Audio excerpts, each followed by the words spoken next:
Okay, hi. Today I am going to talk about text linguistics, which is one of the newest branches of linguistics. And I'm going to break it down one by one in order to make you understand it fully. So let's get started. First of all, I have a plan for you here, and according to the plan, we are going to talk about this subject comprehensively. First of all, we are going to talk about definition of text, texture, aims of linguistics and social linguistics, a short description of text linguistics, language family, coherence, cohesion, and ambiguity. Okay, let's get started. Definition of text. Text etymology. From the Latin, it means the texture, weave, or content, a stretch of language either in speech or in writing that's semantically and pragmatically coherent in its real world. A text can range from just one word to a sequence of utterances or sentences in a speech, a letter, a novel, and etc. Here there is something that I am going to explain here. A text can range from just one word to a sequence of utterances. What does it mean? It means that in English, sometimes a word can mean something. A meaning can lie behind it. For example, stop. This means that you have to stop, or you have to stop doing something, and etc. Okay, text is an extended structure of syntactic units such as words, groups, and clauses and textual units that's marked by both coherence among the elements of completion, whereas a non-text consists of random sequences of linguistic units such as sentences, paragraphs, or sections in any temporal or spatial extension. Okay, so here we have an interesting issue here, a non-text. A non-text means that if there are sentences and there are no links which combine the sentences semantically, it means that it's a non-text. But if there are links which combine the sentences meaningfully and as interpreted as something meaningfully, that it means that it's a text, and it means that there is coherence and cohesion. The surface text is the set of expressions actually used, and these expressions make some knowledge explicit while other knowledge remains implicit, though still applied during processing. A text is a unit of language in use. It's not a grammatical unit like a clause or a sentence, and it's not defined by its size. A text is best regarded as a semantic unit, a unit not of form but of meaning. So here we have two terms, explicit and implicit. So what does it mean? Explicit means it's open and you can see it and you can feel it, but implicit means something is hidden behind it. So here the surface text means that, for example, and we can see everything in the sentence, but if we go down deep and search something meaningfully, then it means that it's implicit. A sentence has also a surface meaning and also an implicit meaning. So if a reader wants to understand the sentence comprehensively or the meaning lying behind the texture or sentence, he or she must go deep in order to see the implicit meaning of the text. A text is made up of sentences, but there exist separate principles of text construction beyond rules for making sentences. Text is a set of mutually relevant communicative functions structured in such a way as to achieve an overall rhetorical purpose. Text linguistics generally agree that text is the natural domain of language, but they still differ in their perspectives of what constitutes a text. This variance is mainly due to the different methods of observations of different linguists, and as such, the definition of text is not yet concrete. Here we can see the sentence that observation of different linguistics and definition of text is not yet concrete. It means that linguistics have different opinions on text linguistics as well as its definition and as well as the text. So they have different opinions, and that's why the text is not yet, the definition of text is not yet concrete. Texture, and we are going to talk about here texture. Texture is the basis for unity and semantic interdependence within text. Any text that lacks texture would simply be a bunch of isolated sentences that have no relationship to each other. A feature of texture is sequential implicativeness. This refers to the property of language that each line in a text is linked from one to the previous line. As such, language contains a linear sequence, and this linear progression of text creates a context of meaning. This contextual meaning at the paragraph level is referred to as coherence, while the internal properties of meaning are referred to as cohesion. And I am going to interpret what it means. Okay, we can see that any text that lacks texture would simply be a bunch of isolated sentences that have no relationship to each other. So, in the previous slide, I also touched upon this matter, and I said that if there are sentences and if there are no meaningful links between the sentences, it means that there is no texture. It is not a text. A text must have sentences which are combined to each other. And we can see that sequential implicativeness. It means that and also we have a linear sequence. It means that every sentences must have a meaning and they must be linked to each other in a linear sequence, in a line. And here we have two matters which come out. They are coherence and cohesion. If paragraphs have internal meanings, if they are combined with each other, it means that there is a coherence. And if inside the sentences, if there are links between grammar structure and lexical meanings, that it means that there is cohesion. Aims of linguistics and social linguistics. And I have to mention that linguistics has twofold aims. First of all is to uncover general principles underlying human language, and second is to provide reliable descriptions of individual languages. Social linguistics is the descriptive study of the effect of all aspects of society, including cultural norms, expectations, and all aspects of society, and on the way the language is used and the effect of society on language. But here we have something interesting, that social linguistics and sociology of language have differences. For example, social linguistics focuses on the effect of society on the language, while sociology of language focuses on the effect of language on society.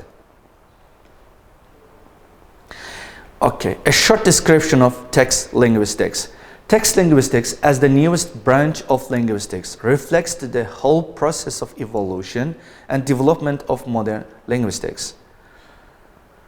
And the notion newest is rather comprehensive notion. Besides the age of the science, it underlines the fact that this field of linguistics has still been in the process of development since the 1970s of previous century. Thus, it may have the white spots and many issues which still need thorough observation and investigation. Here we can see white spots. So what does it mean? It means that text linguistics is the new branch, and it has been in research since 1970s, and some issues of text linguistics haven't been understood very well. That's why it is called white spots. Text linguistics is a branch of linguistics that deals with texts as communication systems. Its original aims lay in uncovering and describing text grammars. The application of text linguistics has, however, evolved from this approach to a point in which text is viewed in much broader terms that go beyond a mere extension of traditional grammar towards an entire text. Both the author of a written or spoken text as well as its addressee are taken into consideration in their perspective, social and or institutional roles in the specific communicative context. Okay, language family. A language family is a group of languages related to through descent from a common ancestor called a proto-language. Here, the family word is used as a metaphor, metaphorically, which looks like a biological family tree. And languages which are related to the common family or to the same family are called sister languages because they have genetic or genealogical relations between each other. And sister languages are said to be Slavic, Roman, German, Celtic, Indo-Iranian language, and all these belong to Indo-European language family. And coherence. Before diving into this topic, I would like to mention that coherence and cohesion are how to say basic issues of writing system in English. And in a writing, if the writing lacks coherence and cohesion, it means that it is not a text. They are only independent sentences and there is no semantic link between the sentences. It means that there is no coherence and there is no cohesion. It is not a text, there is no textuality. There are two aspects of coherence, mainly situational coherence and generic coherence. There is situational coherence when tenor, field, or mode can be identified as a certain group of clauses. On the other hand, generic coherence occurs when text can be recognized as belonging to a certain genre. Thereby, cohesion is the result of semantic ties. What I said previously, I said that all the sentences must have links between each other, and there must be semantic ties. So that is the result of cohesion, which refers to the dependent links between items within a text. So we have to emphasize that all these sentences must be linked with each other dependently, not independently, in order to make a text, in order to create a meaning. These ties come together to create meaning. Texture is therefore created within the text when the properties of cohesion and coherence are present at the same time. Coherence. Second issue we are going to talk about. Coherence concerns the ways in which concepts and relations which underlie the surface text are linked, relevant, and used to achieve efficient communication. First is, a concept is a cognitive content which can be retrieved or triggered with a high degree of consistency in the mind, and relations and the links between concepts within a text, with each link identified with the concept that it connects to. In the next slides, we are going to talk about cohesion and coherence comprehensively. Coherence. There are the following types of coherence: relations, causality, enablement, reason, purpose, and time. And I am going to break it down one by one in order to make it understood fully. Okay, let's start with causality. Itsy bitsy spider climbed up the spout, down came the rain and washed the spider out. Here it means that there is something, there is a cause here. So the rain made spider washed out the spout, and here it creates necessary conditions for the latter. Without the rain, the spider would not be washed out of the spout. Enablement. Humpty Dumpty sat on the wall, and Humpty Dumpty had a great fall. The action of sitting on the wall created the situation or necessary condition, but not sufficient conditions for the action of falling down. But it made it a bit necessary to fall down, and sitting on the wall makes it possible, but not obligatory for falling down to occur. Coherence. reason, Jack shall have but a penny a day because he can't work any faster. The slow working does not actually cause or enable the low wage. Instead, the low wage is the reasonable amount that Jack can get no matter how hard he works. And it occurs as a rational response to a previous event. Purpose. Old Mother Hubbard went to the cupboard to get her poor dog a bone. Purpose is used to term events that are planned to be made possible via previous event. Here, old Mother Hubbard had just one purpose: to go to the cupboard and get a bone for her poor dog. Time. The Queen of Hearts, she made some tarts. The Knave of Hearts, she stole the tarts, and the King of Hearts called for the tarts. Here we can see the sequence of actions happened consistently and continuously. So there is a link between them because they are happening in a sequential implicativeness and in a linear sequence. So we can say that a text receiver is likely to assume that the locations of all three events are close to one another, as well as occur in a continuous and relatively short time frame. There is something relatively short time frame. For example, there is a sequence, as I said. The Queen, first of all, she made tarts, then somebody came and stole the tarts, then the Queen called for the tarts again. Okay, let's talk about cohesion. Surface texts are the exact words that people see or hear. Cohesion concerns the ways in which the components of the surface text are connected within a sequence. Grammatical forms and conventions are adhered to by surface components, and therefore cohesion rests upon grammatical dependencies. As I said in our previous slide, that I said that cohesion occurs in the sentence between grammar structures. The grammatical dependencies in surface texts are major signals for sorting out meanings and uses. Cohesion encompasses all of the functions that can be used to signal relations among surface elements. But let me remind you of something. We said that coherence occurs in paragraph level, while cohesion occurs in sentence level. Okay. Here we have an example, a good example for cohesion. Slow cars held up. In this example, if we take the first look at it, and we can see that first of all, it can be interpreted in two ways.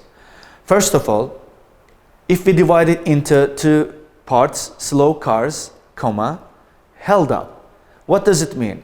For example, it's a road sign, as it's seen from this sentence. It's a road sign. For example, if the driver comes close to it, and he will think that, in the first interpretation, he will think that, oh, I should slow because, no, I should be fast because my car can be held up by policemen or by somebody else. But in the second interpretation, it means if we divide here from here, slow, cars held up. But we have to take slow as a verb here in order to create a meaning.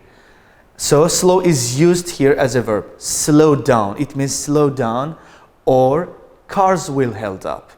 It's like this. So in the second interpretation, the driver will understand that if he goes, or if he or she goes any faster, his or her car will be held up. So from this road sign, we can see that there are two interpretations lying behind this road sign.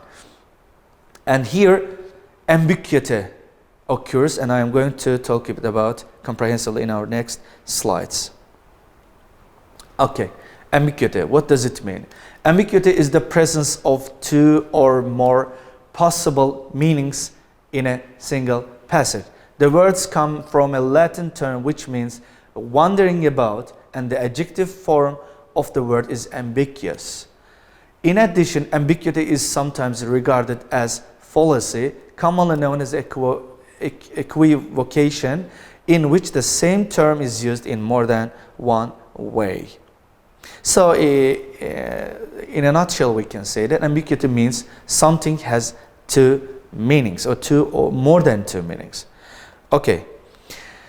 When we look, search this word through Cambridge Dictionary, we can come across with three definitions of the ambiguity. First definition is an example of the fact of something having more than one possible meaning and therefore possibly causing confusion. This is the first definition. And second definition is a situation or statement that's unclear because it can be understood in more than one way. And the third definition is a situation in which something has more than one possible meaning and may therefore cause confusion, or an example of this. Okay, let's look through the following types of ambiguity: phonetic or phonological, lexical or semantic, syntactical or structural, sometimes it is called grammatical, and pragmatic. And we are going to explain them one by one. Okay, phonological ambiguities. By the way, I have to say that phonological ambiguity occurs when there are homonyms in a sentence. Okay, what does homonym mean? Homonym means they are words, they have the same pronunciations, but they have different meanings. For example, we can see that not or not. You see, the pronunciation is the same, but the meaning is different. Here and here. See, right and right, flower and flower. Okay, now we have examples here. For example, a reader, if a reader listens, by the way, I have to say that phonological ambiguity occurs in spoken language very much. So a non-native or a listener may have confusion in mind. If he hears a sentence like this, I have a not question, he will understand that the speaker uses this sentence in a negative purpose. No, actually it's a positive purpose. And I can hear the C in this shell. Okay, we have two words here, as you see this, and the C, as we see from here. They can create phonological ambiguities. Okay, lexical ambiguity is the presence of two or more possible meanings for a single word. It is also called semantic ambiguity or homonymy. Lexical ambiguity is sometimes used to deliberately create puns and other types of wordplay.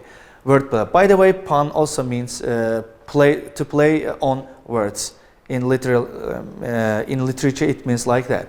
For example, we can see they left a little note on the windscreen. It said parking fine. So when we first look at the example here, the word fine, as we know, fine has two meanings. First of all, it means good, okay, and in the second meaning, it means punishment. For example, if you exceed speed limit and the police officer comes and fines you, it means that you pay something or you sign a protocol, something like that. Okay, when the driver sees this note on the windscreen, he or she can interpret this sign in two ways. First, parking fine. Okay, I can park here. It's okay. But in the second meaning, it means if you park here, you will be fined. It depends on the reader and it depends on the person, he or she sees this sign. Okay, she's looking for a match. Match. First of all, it means that something we use to fire something, to burn something. And second of all, we use it for example, a football match or a football game. The fisherman went to the bank. Okay, bank. What does it mean? Bank means that like a shore or coast for example, bank of the river and the one side of the river. It means, and the second meaning, it's a financial institution where we go and withdraw money or we take money. Hugo is drawing a card. So, draw, first of all, means to draw a picture, as we know this. And second of all is to draw means to pull. Okay, here we don't know whether Hugo is drawing the picture of a card or Hugo is pulling the card. The situation is unclear to us. They can fish. Okay. Can be used as a modal verb or also as a verb, as a normal verb. They can fish. Here it can also denote the ability to fish. For example, they can fish, it means they are able to fish. But in the second meaning, can means to put something in an iron, in an iron tin. So it is called to can something. For example, canned food. For example, it means that here they can fish. It means that they put fish in an iron tin. Okay, from the pictures, we have pictures related to lexical ambiguity. I saw her duck. You see two pictures here. In the first picture, she lowers her head to avoid the ball. And the second picture, you see that the girl with a duck. So here we can interpret, or it can refer to two meanings. First of all, I saw her duck means she lowered her head in order to avoid the coming ball. In the second picture, it means that she has a duck with her. In the second picture, we can say, you want me to get you a taxi or tell you are a taxi. First of all, the man says, call me a taxi, please. In English, we know that call has the meaning with the same meaning with phone. So the lady can understand it in two ways. First of all, she can understand like this, that the man wants her to call him a taxi. It means to name him a taxi. For example, hey taxi man, or like this, for example. It's funny. And second meaning, the man wants her to stop a taxi in order to get home.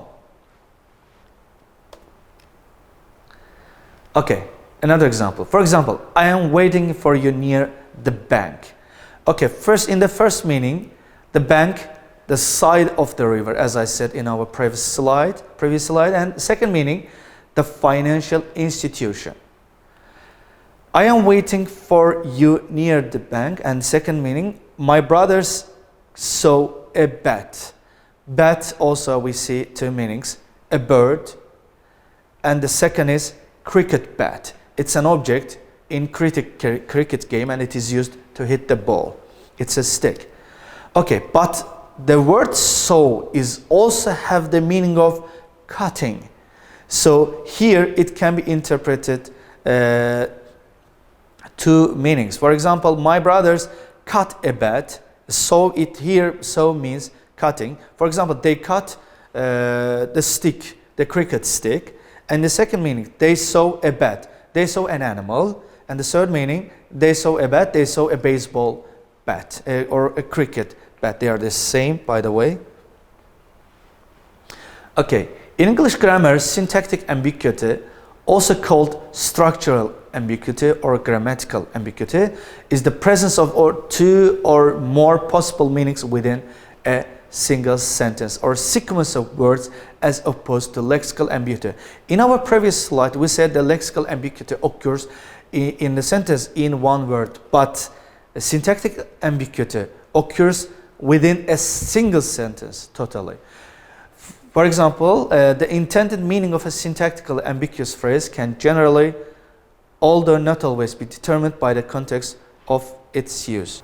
Okay, syntactic ambiguity generally results from poor word choice. If care is not used when selecting phrases that taken in a connotative rather than a denotative context may have more than one meaning, or if the sentences in which they are used are not properly constructed, the results can often be confusing for readers or listeners. Ambiguity also creates confusion among readers or listeners. Okay, here are some syntactical ambiguity examples. I shot an elephant in my pajamas, said Garucho. Okay, in this example, we don't know Garucho shoot an elephant which was wearing his pajamas, or Gorucho shot an elephant while he was wearing pajamas. Visiting relatives can be boring.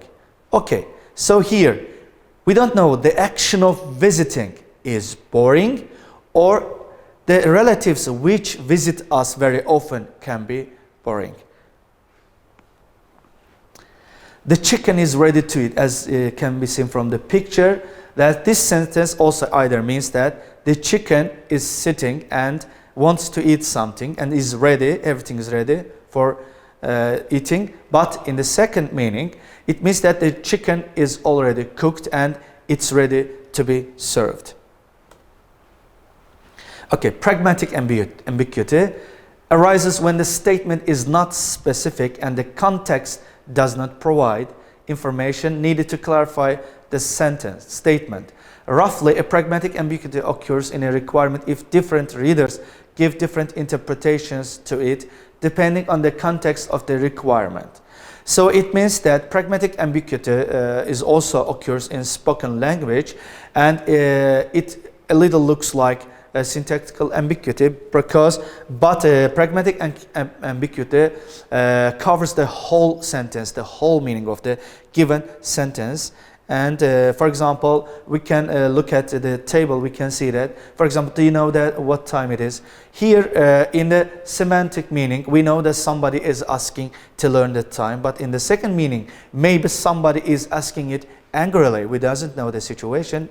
The chicken is ready to eat. We know this already. Okay. Another example. For example, Mr. Smith telephoned his father that he did not know the truth.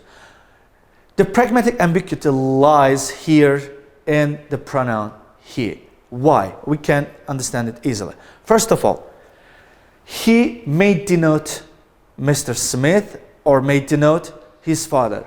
Which one? So here we can see that it has two translations. It can be translated in two ways. First of all, Mr. Smith telephoned his father and he himself, Mr. Smith, didn't know the truth. And the second meaning, Mr. Smith telephoned his father. That he means his father did not know the truth. The police are coming. Okay, the police are coming. Somebody said this sentence to you. Okay, we question it. Are the police coming for me? Or are the police coming to our street? Or are the police coming to catch somebody or arrest somebody? We don't know the situation. Can you pass the salt? Okay, I don't know if you are questioning my physical ability. What does it mean? It means that can here may be understood as a modal verb. Can you pass the salt? It means that do you have the ability to pass the salt? Or in the second meaning, maybe it denotes permission or it denotes request. Can you pass the salt? It means request. Or intention, will you pass the salt? Okay.